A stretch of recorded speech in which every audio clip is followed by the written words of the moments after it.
শ্ৰীমন্ত শংকৰদেৱ সংঘ ভাৰতৰ উত্তৰ পূৰ্বাঞ্চলৰ এটি বৃহৎ ধৰ্মীয় সংস্কৃতি সাহিত্যিক অনুষ্ঠান। এই অনুষ্ঠানটোৱে এখন সংবিধানৰ ওপৰত প্ৰৱৰ্তন কৰে, চলে আৰু এই সংবিধানখন গুৰু শ্ৰীমন্ত শংকৰদেৱ মহাপুৰুষ মাধৱদেৱৰ আদৰ্শৰে ৰচিত এখন সংবিধান। এই সংবিধানৰ গণ্ডিৰ ভিতৰত থাকি লাখ লাখ আজি ভকত বৈষ্ণৱসকলে আমাৰ এই ধৰ্মীয় অনুষ্ঠানটো প্ৰৱৰ্তন কৰি আছে, চলাই আছে।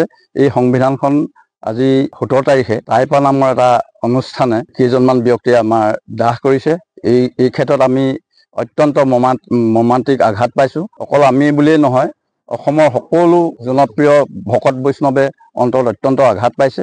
সেইকাৰণে আমি যে এই দুষ্কৃতিকাৰীসকলৰ ওপৰত এটা উচিত ব্যৱস্থা হ'ব লাগে বুলি আমি চৰাইদেউ জিলা শাখাৰ তৰফৰ পৰা আজি এই থানাত আমি এই গোচৰটো দাখিল কৰিছোঁ আৰু ইতিমধ্যে এই গোচৰটো OC ছাৰে ৰেজিষ্টাৰ কৰিছে।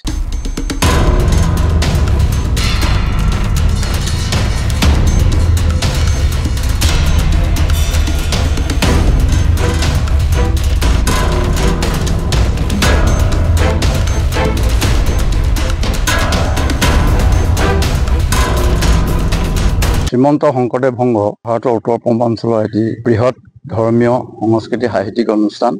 এই অনুষ্ঠানটোৱে এখন সংবিধানৰ ওপৰত প্ৰৱৰ্তন কৰে, চলে আৰু এই সংবিধানখন গুৰু শ্ৰীমন্ত শংকৰদেৱ মহাপুৰুষ মাধৱদেৱৰ আদৰ্শৰে ৰচিত এখন সংবিধান। এই সংবিধানৰ গণ্ডিৰ ভিতৰত থাকি লাখ লাখ আজি ভকত বৈষ্ণৱসকলে আমাৰ এই ধৰ্মীয় অনুষ্ঠানটো প্ৰৱৰ্তন কৰি আছে, চলাই আছে।